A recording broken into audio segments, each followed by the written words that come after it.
Welcome to this webinar jointly hosted by the 21st Century China Center at, not jointly, but hosted by the 21st Century China Center at UC San Diego School of Global Policy and Strategy.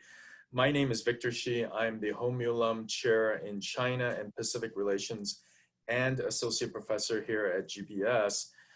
Thank you for joining our discussion today. Our webinar is recorded and will be available on video and podcasts, which can be accessed on our website, china.ucsd.edu. Please use the Q&A function on the bottom of your screen to submit your questions. We're going to reserve 30 minutes or so toward the end for live Q&A with our distinguished guest, Bernard Chen. Today, we're very delighted to have Mr. Bernard Chen, who is the convener of the non-official members of the Executive Council for the Hong Kong government. The Honorable Bernard Charnwut Chen is also the president of Asia Financial Holding Limited and chairman of Asia Insurance Company Limited. He's the chairperson of the Hong Kong Council of Social Service and chairman of Hong Kong Palace Museum Limited.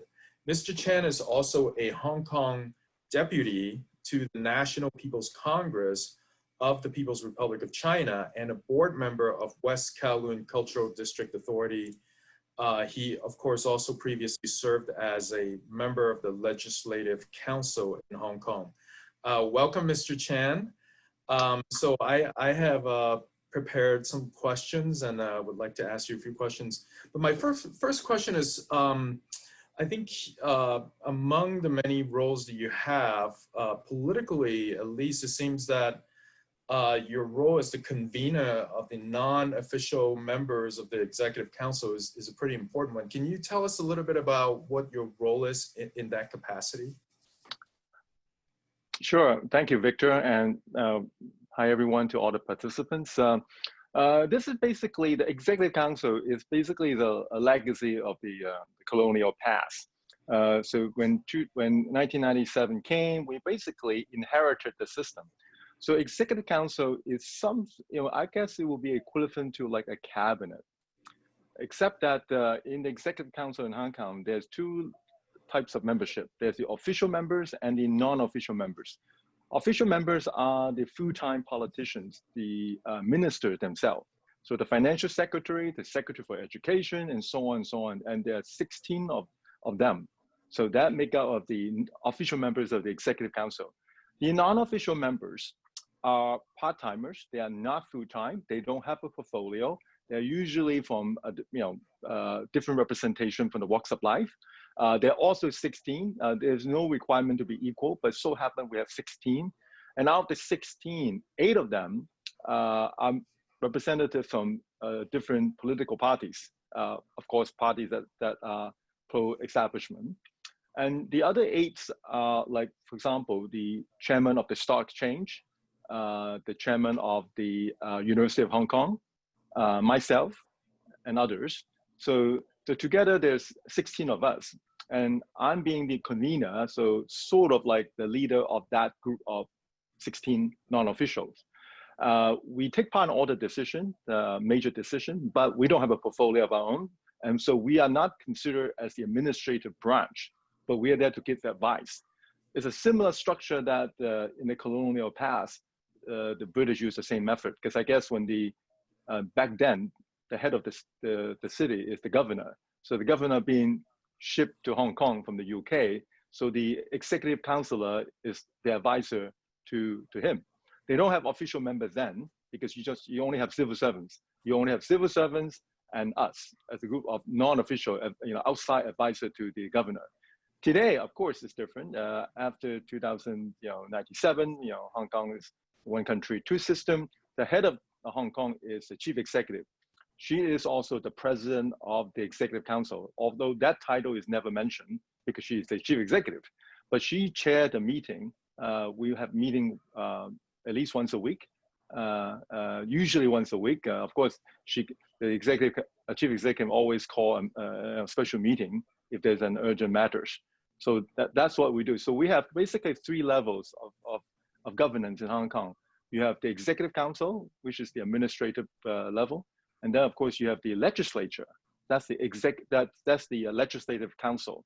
And then we also have the district level called the district council. But this district council is only really advising governments on district level, like maybe more municipality type of issues that we deal with. So these are the three structures we have in Hong Kong. Parks and recreations. But do you have any, in your role as this convener of this advisory body, do you have any duties to liaise directly with mainland Chinese officials? As Hong Kong now has an increasing number of mainland Chinese agencies, of course. Yes. Well, first of all, the body, the Executive Council, is not advisory. The Executive Council is a decision-making body. It's just that the non-official members, myself in this case, we are advisory. But the decision, all the government decision needs to be made in the Executive Council, presided by the Chief Executive herself. But she has a group of advisors she listens to. So the only one person make that decision is the Chief Executive herself. But she has to listen to the advice given by us at the meeting. So the body, the Executive Council, is executive. No, you see, this is the part that sometimes find it very challenging to explain to an outsider how this exactly the one country, two system work. Because one end, we are very much a one country, but within the one country, we are two systems. So there are certain things being delegated to Hong Kong. In Hong Kong, we don't have jurisdictions or authority over foreign affairs, diplomacy. We don't have that. We also don't have any jurisdiction over military-related matters, right? So that's directly goes straight back to Beijing. I mean, obviously the People Liberation Army are based here, but they don't interact with the community. So apart from those two, we have our own so-called little autonomy, but it's not entirely autonomous. We are not. We are just a special administrative region. So at the Executive Council level, we don't deal with the mainland authority, because we largely look after Hong Kong matters.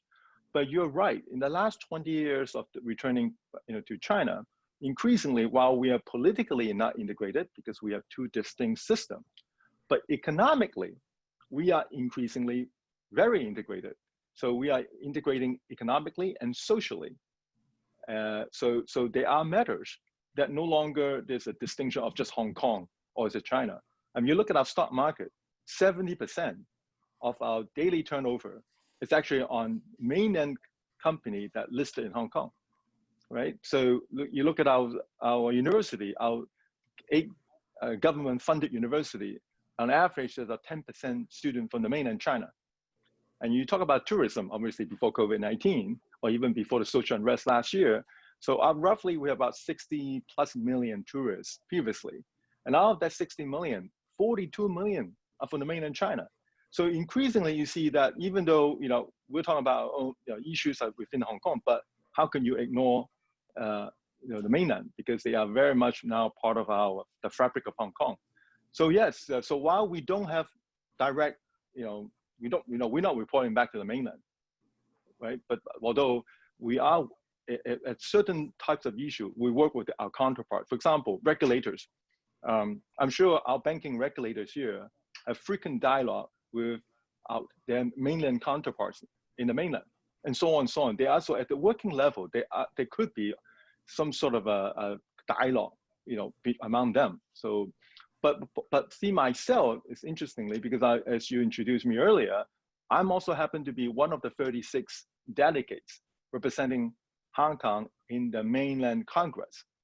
Although we don't, it's only once a year that we attend the main session, but still, so I have a dual role. So while at the Executive Council, we only look after the Hong Kong matters, but with my role as a Congress member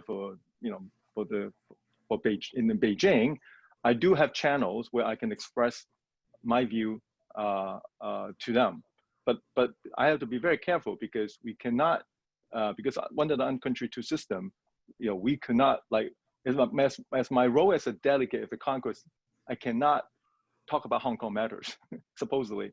But I'm supposed to be part of the bigger picture. I'm supposed to be part of the entire the picture of China. So I should be talking about the national level. I should not talk about the Hong Kong level, because the Hong Kong level, that is entirely, at the jurisdiction of the Hong Kong government. Oh, well, that's that's a very interesting insight, because even though there's one country, two system, you are a representative from Hong Kong. So at least on certain sort of economic issues. So this leads to my second question. I read a lot of stuff written by mainland economists and experts, and some people recently, and this is pre-COVID, after these protests in Hong Kong, some experts in China, mainland China, have said that, well, fine, there are all these protests in Hong Kong. We don't need Hong Kong. We just, have some other places like Hainan or whatever to replace Hong Kong. Do you think that is the mainstream position in China? And if so, what does that mean for Hong Kong? And if not, what do you think is the mainstream Chinese government position for the future economic role of Hong Kong? Well, first of all, I have to say, and I have to admit, there is a period of time last year, I'm sure many of you follow the stories of Hong Kong social unrest. The unrest started is basically this, second week in June last year. So for a period of time, for maybe a couple of weeks time, I was actually quite nervous. I was quite nervous, not knowing how, central authority Beijing would see Hong Kong, because it was completely chaotic. Completely, there's the entire breakdown of the rule of law, and there were, in fact, we can even call that as terrorist act, on the streets, right? The people beating up people. So for a while, for a few weeks, I was quite nervous. I wasn't sure how Beijing would react, how Beijing see this, how this one country, two system, is it working? Is it still working? But that concern was alleviated basically by the time at end of July, especially in the beginning of August, and more so towards October 1st, when the country celebrates the National Day. Because on numerous occasions, Beijing senior officials came out to reiterate the importance of the one country, two system. So by then, in fact, the first announcement makes was, I think was July 29, is when the first time in Beijing, they held a press conference, and the spokesperson came out, and first thing before anything else is their continued support to the one country, two system. So that, to me, is important, because even though, yes, we are facing with a lot of issues, we have social injustice, we have housing affordability, we have a political crisis, and so on. But yet, I think one country, two system remains important, not just to Hong Kong, but is to the national interest. I think that's the key. Now, of course, there are different opinions. There are different critics out there would argue why the two system is not working and so on. But at the end, especially, again, as I said, repeatedly at the highest level, the officials came out to stay firm to the one country, two system. Now, while the system will remain intact, now how can we resolve this issue internally? That's a different matter. We still have to figure out how to make this work. But so long as the national leaders consider the two system is still in the best interest of Hong Kong and to the mainland, I think oftentimes people got a little bit confused, especially from Hong Kong. We tend to look at the one country, two system, especially the two system, just from the Hong Kong perspective.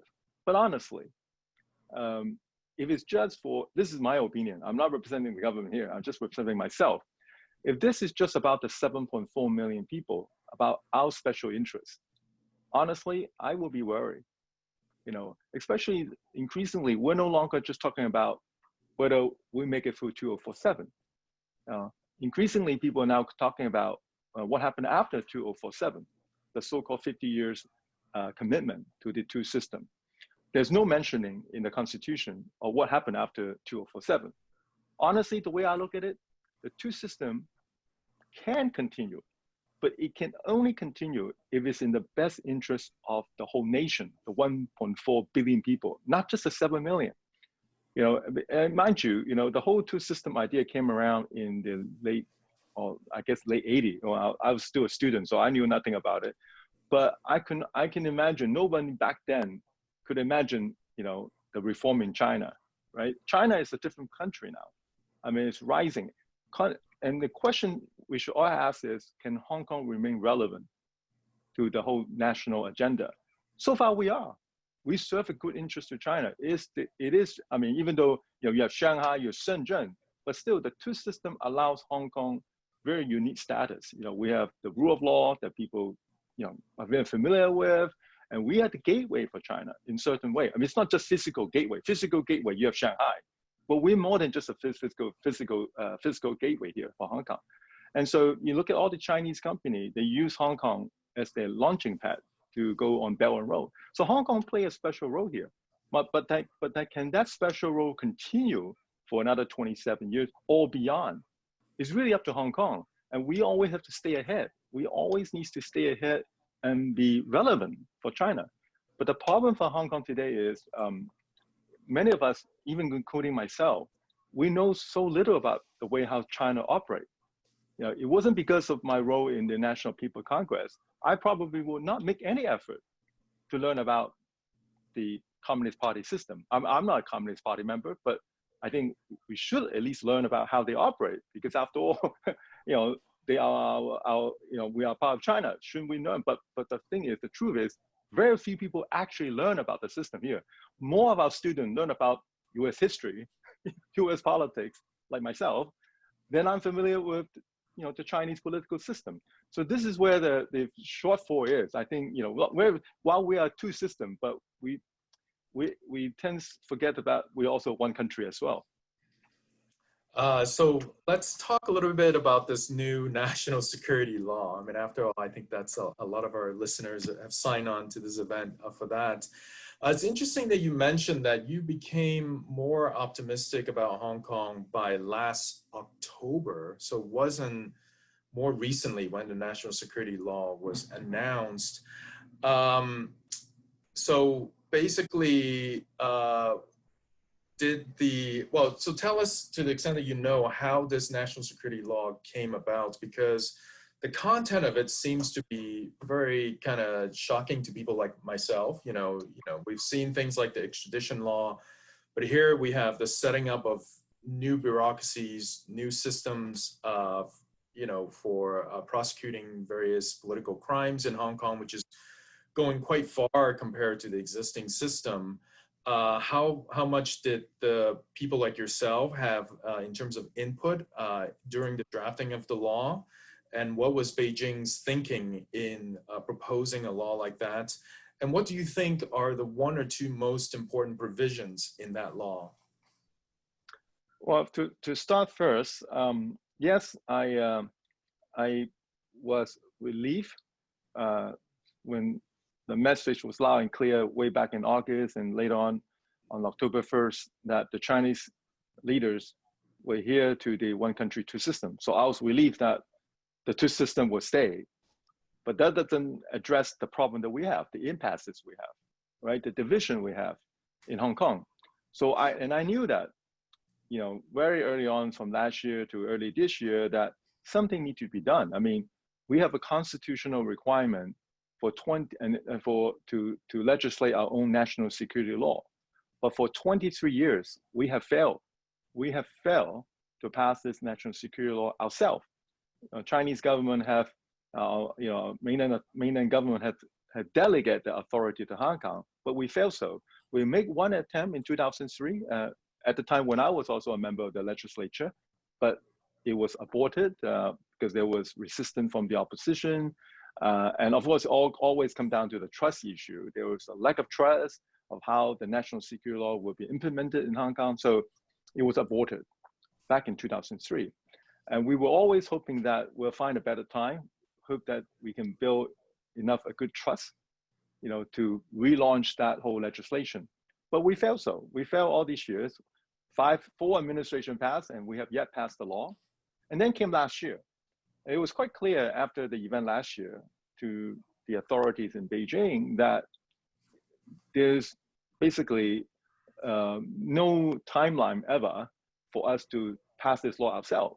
there's so much mistrust, and worse, you start to see there's a small movement of separatism in Hong Kong. There are people calling for Hong Kong independence, and then obviously there are also some hostility towards the mainlanders, to even the mainlanders student in Hong Kong, to even investment banker from the mainland working in Hong Kong. So when all these things happening, I knew already that this cannot go on. Beijing will have to do something about it. They can afford. It's not just about Hong Kong now. They are worried about the movement in Hong Kong is going to destabilize the nation. So this is something that they need to address. So I was so certain that this can't go on forever. But yet I was surprised. I found out about this piece of legislation pending while upon my arrival to Beijing. We have the Congress meeting. Our Congress meeting typically starts in March, but because of COVID-19, it was deferred to May.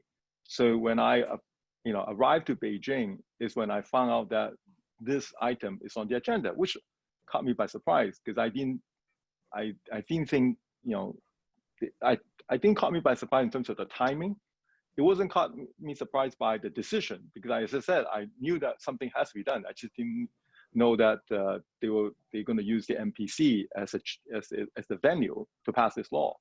And in fact, I was even more surprised because I knew that they could introduce a mainland law to Hong Kong through the Annex 3 of our mini constitution called the Basic Law. But I didn't think that would happen, because can you imagine introducing a mainland law to Hong Kong? That would be super controversial. But turns out they didn't just introduce a mainland law, they actually create a new law, a hybrid version of the national security law.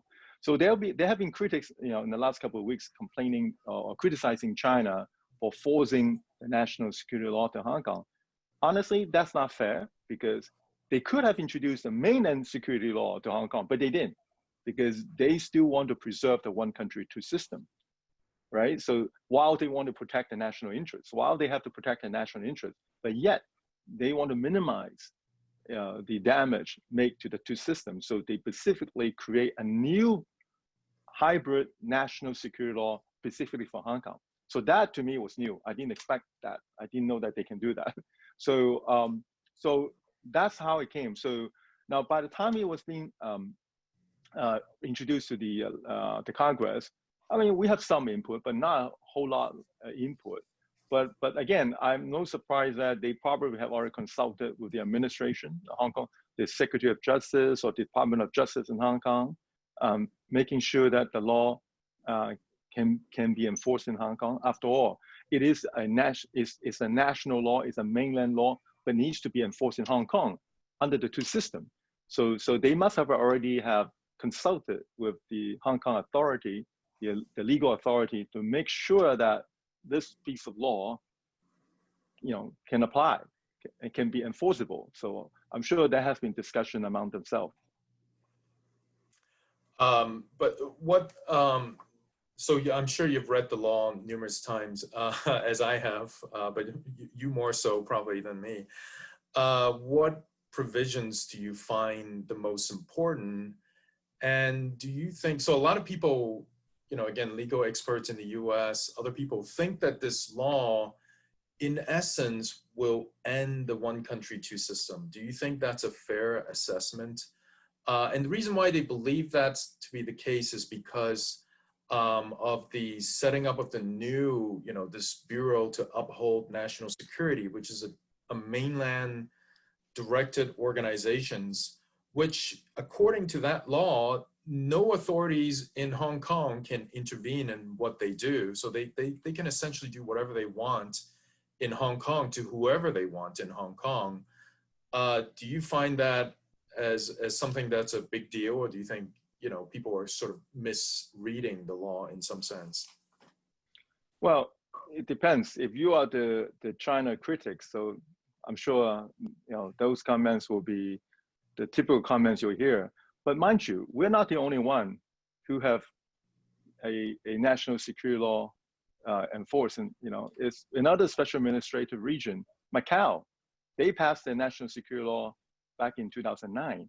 So they also have an agency, a mainland agency set up there too.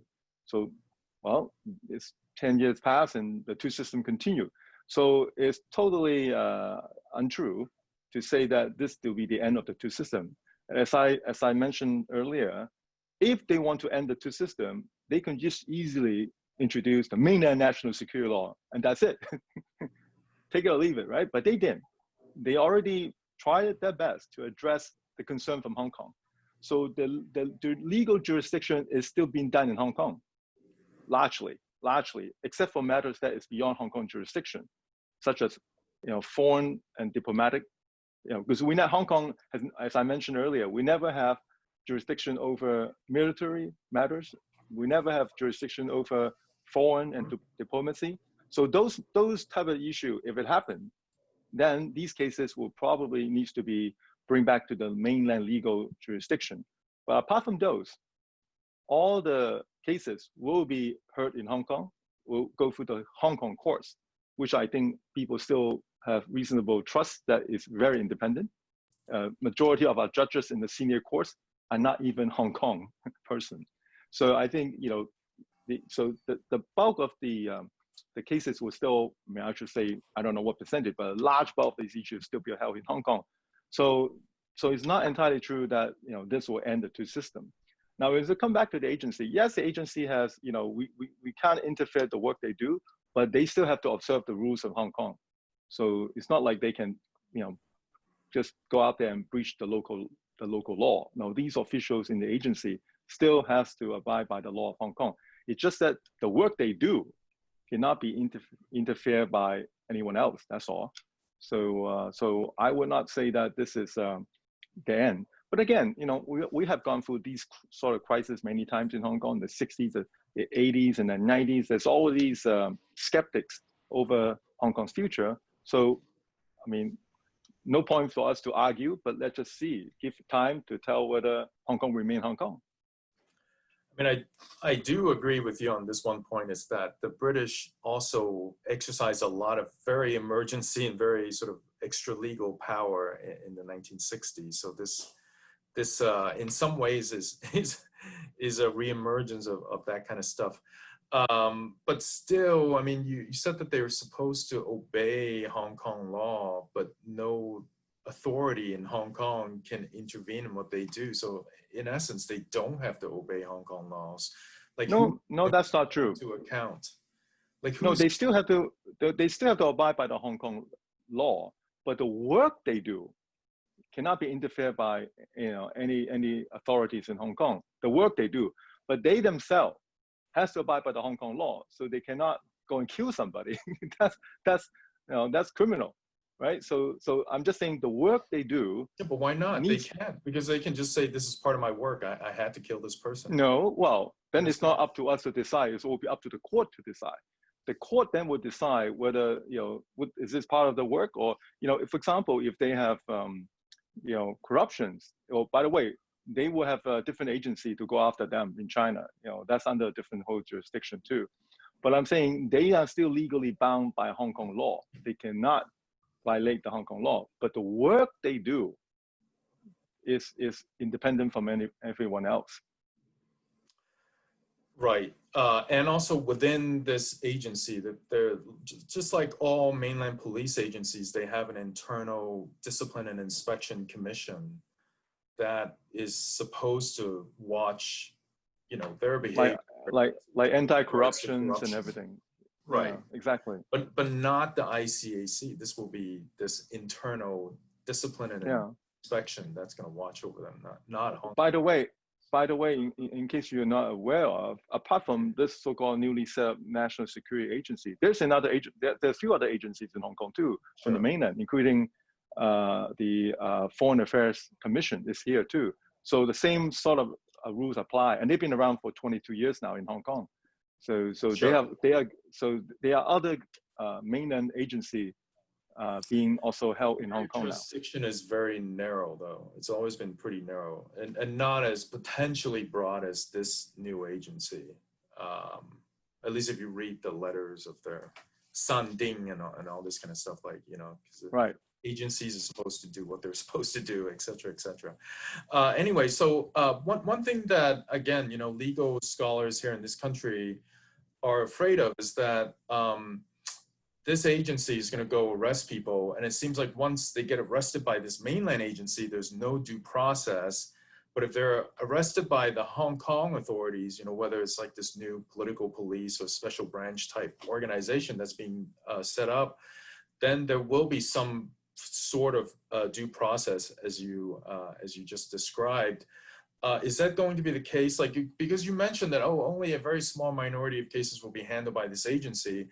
How do we know that? There's nothing in the law that says that if a case pertains to the following matters, then it definitely will not be handled by this mainland agency. There's no wording whatsoever like that in the national security law. So how do we know that they're only going to handle a small minority of cases? Well, I can go on here and tell you all the reason, but so skeptics, since if they don't believe it, they don't believe it. It's nothing I can say. It's only time can tell, because again, it really depends on the incidents. If the case are, as I said, if it's not involving military, because these are the cases where we don't have jurisdictions on Hong Kong, and our court system are not built to handle cases like that. So then these cases will then have to be handed back to the mainland side, right? So cases involving, I'm repeating myself again, military, but it didn't say in the piece of, it didn't say in the law, but then it was understood because those are the matters that Hong Kong have no jurisdictions on. So anything that is not, that our court system here have no jurisdictions on, cannot be handled by ourselves. So that's when this agency will comes into the picture.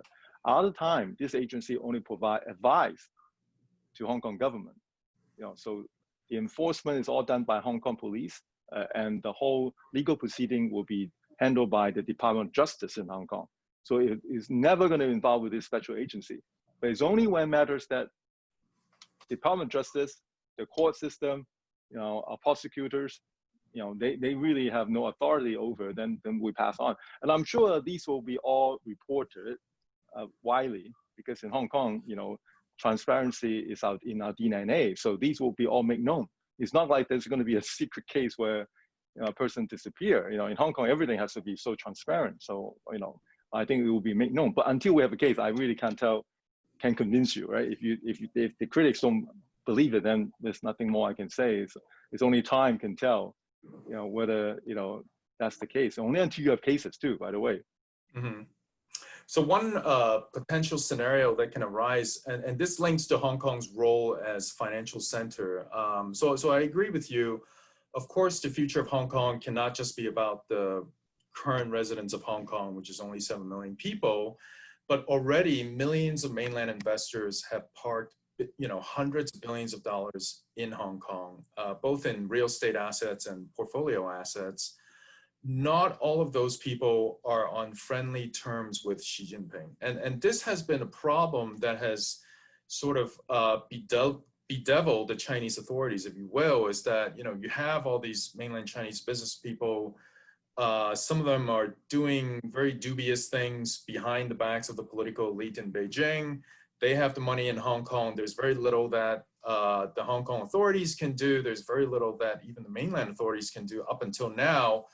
But now you have a law that's written that will allow mainland authorities, this agency to uphold national security, to intervene and potentially freeze the assets, seize the assets of these mainland investors, as long as they're deemed as being a potential enemy of Xi Jinping.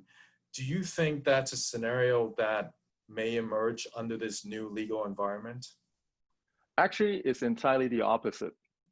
Last year, when we introduced the extradition bill, yes, I think what you have just described actually did worry many people, because the extradition, to extradite someone back is something someone worry about, right? For the crimes being made in China.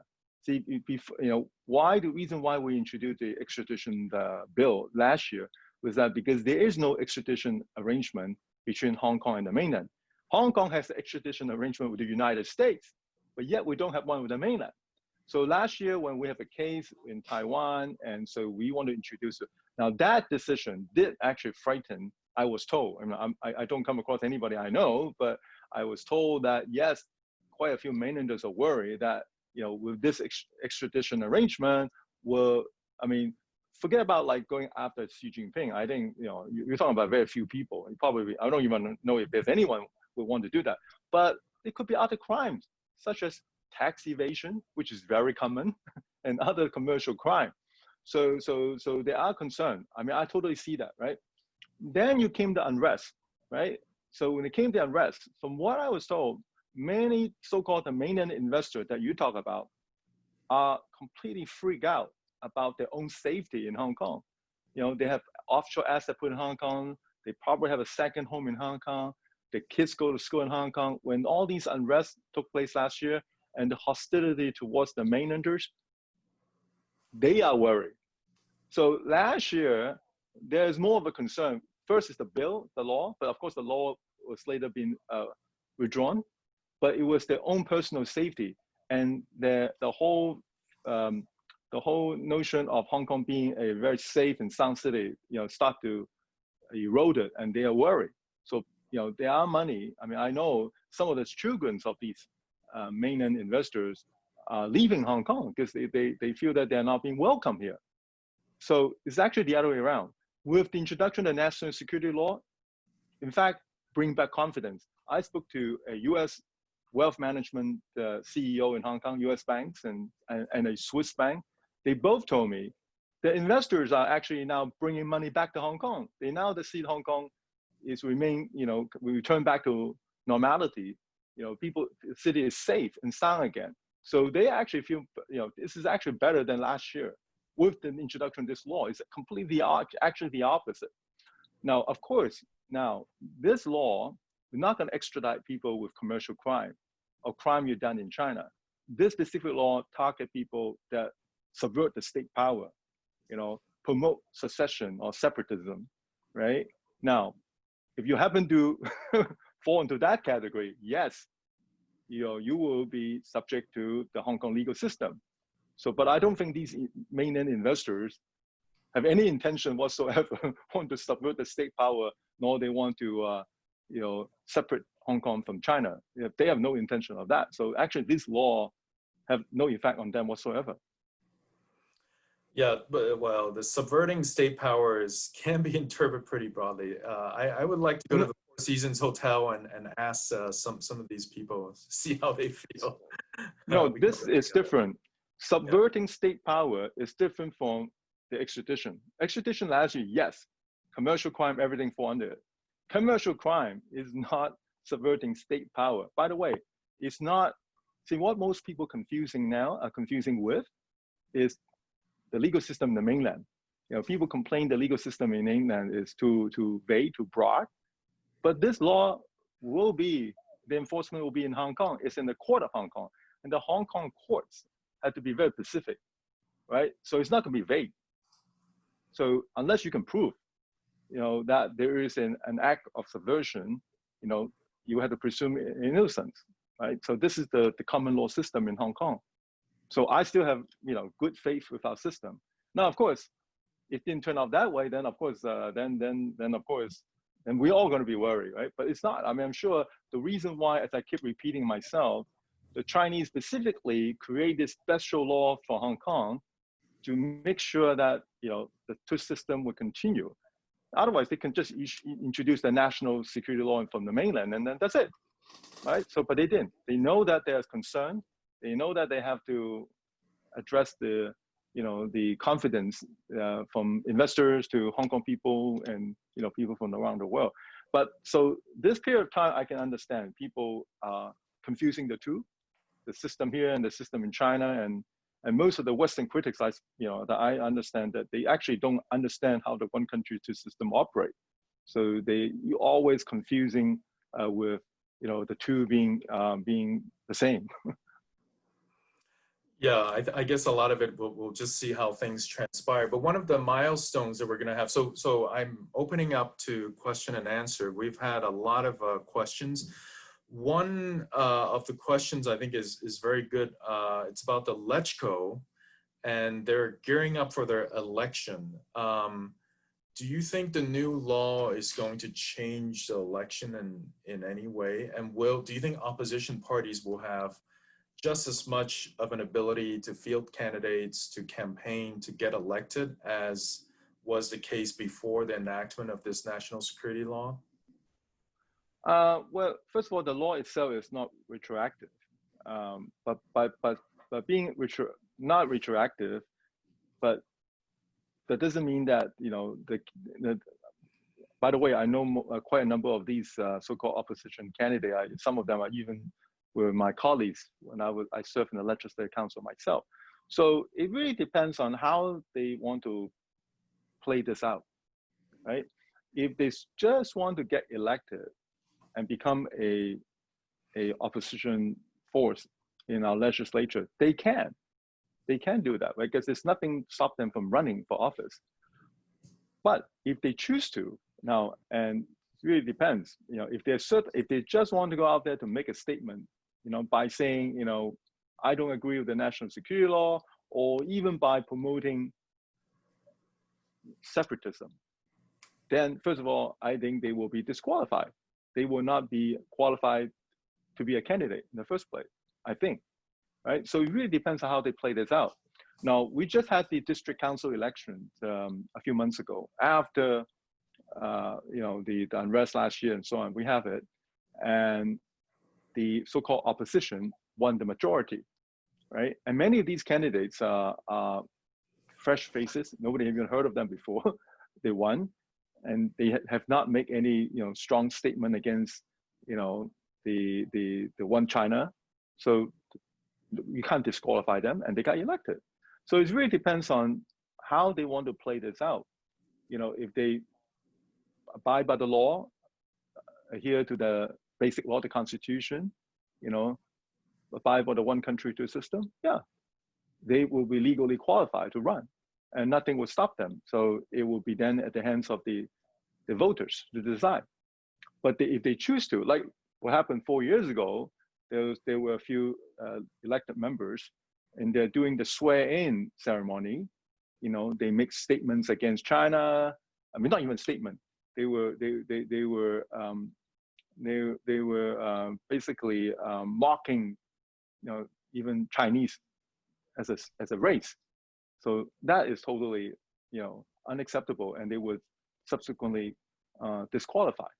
So I would say it really depends on how each of the candidate wants to play out this thing. So, but they can definitely, you know, run for, you know, a seat in the Lechko if they want to. So if they're seen as singing the national anthem insincerely, then they might be disqualified. So it's well, it's very difficult to sing it insincerely. You know, it's very difficult. You know, you would have to make. I mean, it would be so difficult. But if you deliberately go out there but that's a different thing, because you sing it, that will be another law. That's another law.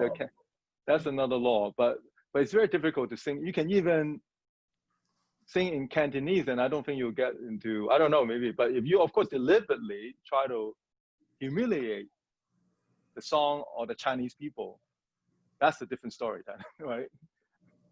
Of course. So let's, there's some questions about the financial sector, something that you know a lot about.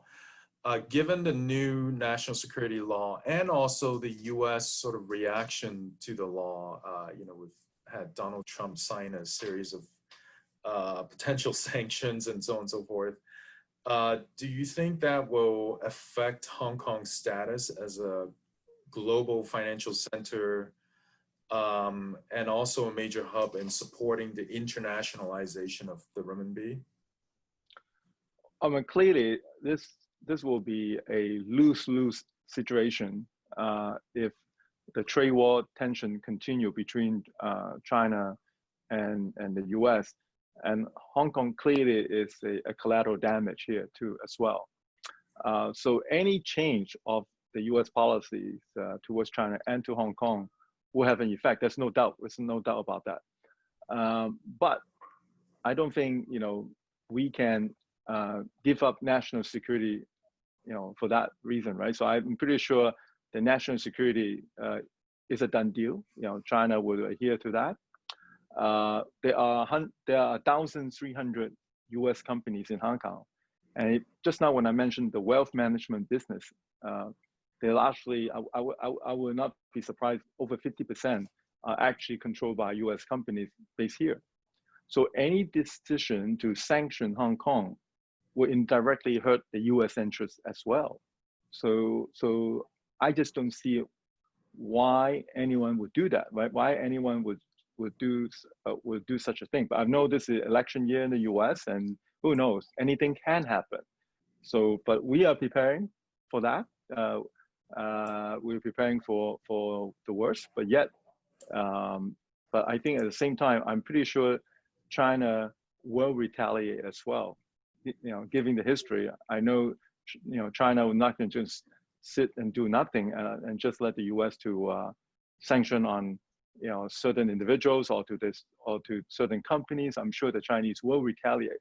So that's for sure will bring a lose-lose. So every party is involved. So I certainly hope this will not happen. Do you think, I mean, especially this U.S.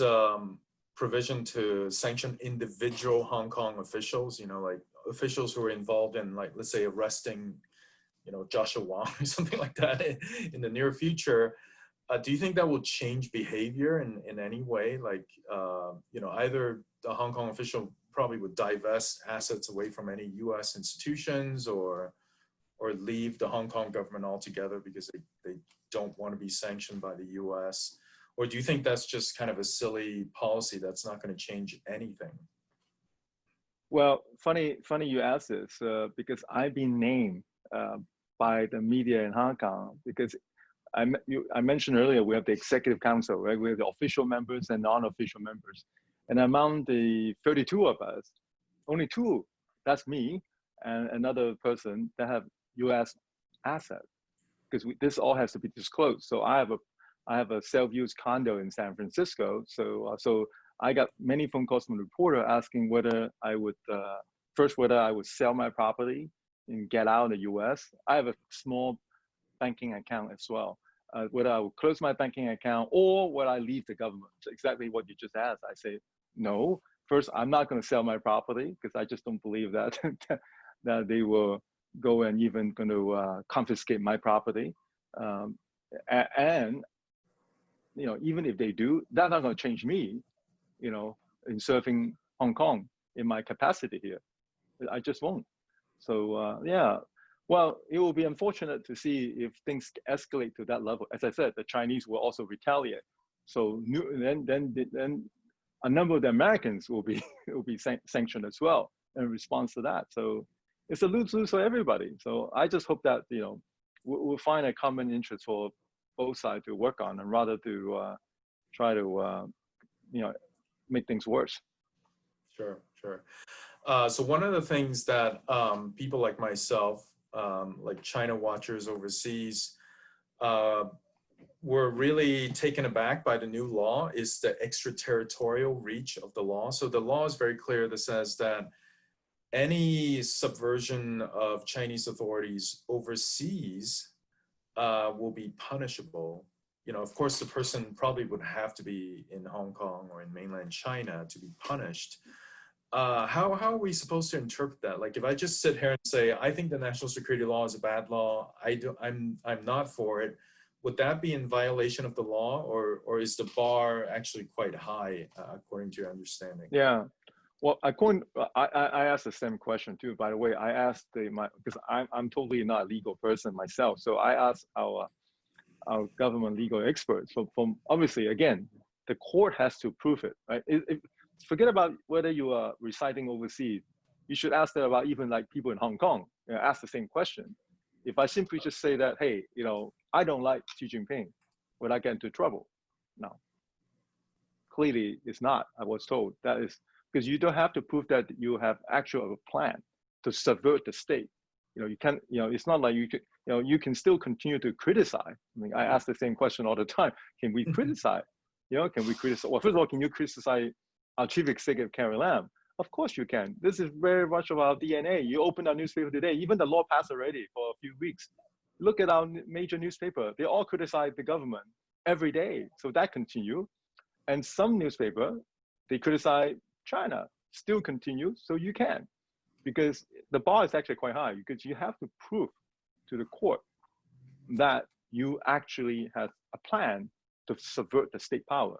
You know, so I suppose for someone like yourself or any other, you know, experts overseas and critic overseas, you know, it's even more difficult because you have to prove that you actually it's an organized plan to subvert state power. And then you have to be back to Hong Kong or China, right? Because otherwise the law is not enforceable on you if you're residing overseas. So, but I certainly will not advise you to do that. But if you have actual plans to subvert the state power or to promote separatism in Hong Kong, actual plan to promote separatism in Hong Kong, then yeah, I think you might be legally in trouble if you ever come back to Asia, to Hong Kong and China.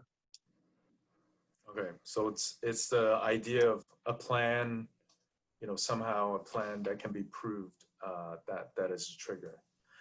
That's very helpful, actually. I had not heard that, and gives me a little bit of comfort because I'm very bad at planning, as my colleagues can attest to. So more questions.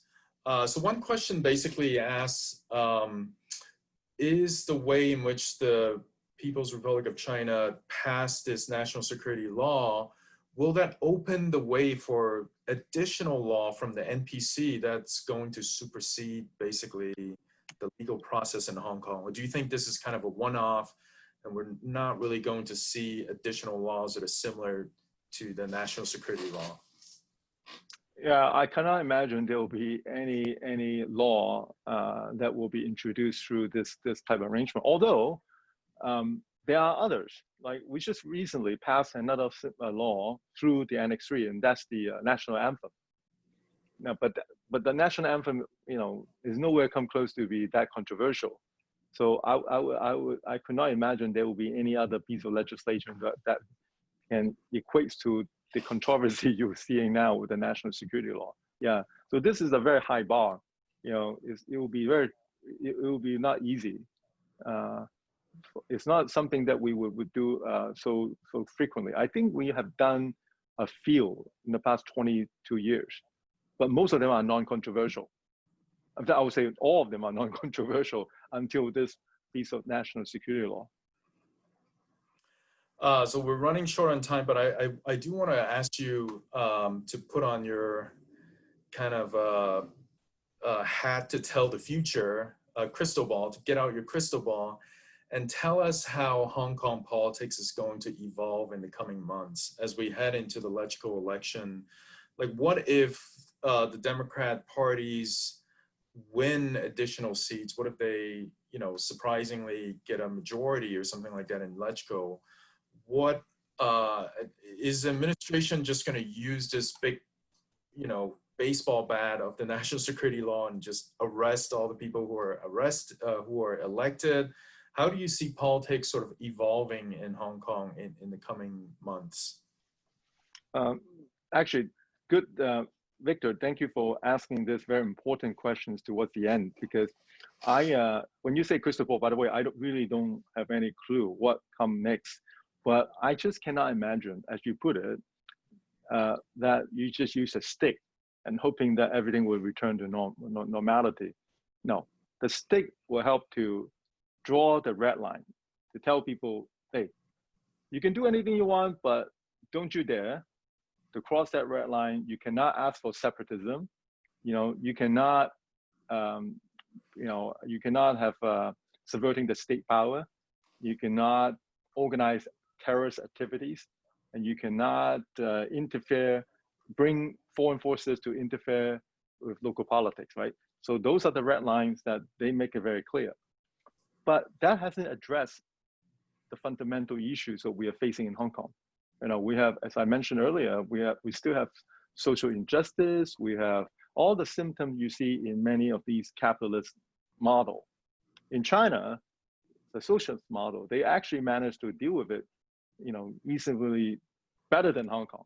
In Hong Kong, we are polarizing the rich and the poor gap, unaffordable housing. So while I was in Beijing, the vice premier told us, all the delegates, that China were not just going to help us with the national security law, but they will also find a way to help us to deal with our social crisis. So I won't be surprised the carrot will come in the coming months and years, because the underlying problem is still there. How do you deal with them, right? So I think there will be economic incentive, but that's not surprising. I mean, they were planning anyway with the GBA, the Greater Bay Area. The trouble with the Greater Bay Area economic incentive will only probably help the businesses. It won't help the man on the streets. The man on the streets cares more about issues such as affordable housing. So that have to come. So I'm actually reasonably optimistic that the crisis last year have now actually pushed Hong Kong problem to the national agenda. And I think for the 20-some years return of Hong Kong to China, China basically kind of leave us alone because they have better problems to deal with, right? They have 1 billion people to deal with. They left us alone largely. With the crisis last year, they recognized that, wow, we cannot just leave Hong Kong alone anymore, right? They have to step in. So, how can they help Hong Kong while leaving Hong Kong the two system alone? That's tricky, right? So as I said, last year, I was relieved when they specifically said two system will stay. So the good news is two systems stay. But how do you make two systems work? Because they cannot apply the socialist model to Hong Kong. They have to leave the Hong Kong model as it is. But yet our model has some problem. We can't fix all these issues. We have a model that basically winner takes all. So the rich and poor gap exacerbate, especially over the last 10 years. And it will continue as more free money is pouring to the market today, right, in the world. So these issues needs to be fixed.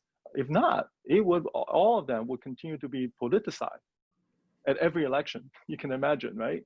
So I think, while the election will continue, to answer your question, and the so-called the bad is still there, but the fundamental issue is still need to be addressed. And I think China recognized that, and I'm sure they're probably going to work out some solution for Hong Kong together with Hong Kong as well.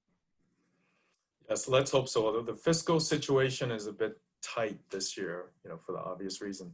Anyway, thank you very much, Bernard, for joining us today. Please stay in touch, and to all of our audience here, please stay in touch and sign up for our updates at china.ucsd.edu. That's also where you can find our upcoming events. I don't think we have too many for the remainder of the summer, but we could have some. Anyway, again, thank you, Bernard Chen. Thanks for joining us. Thank you. A great deal. Thank you.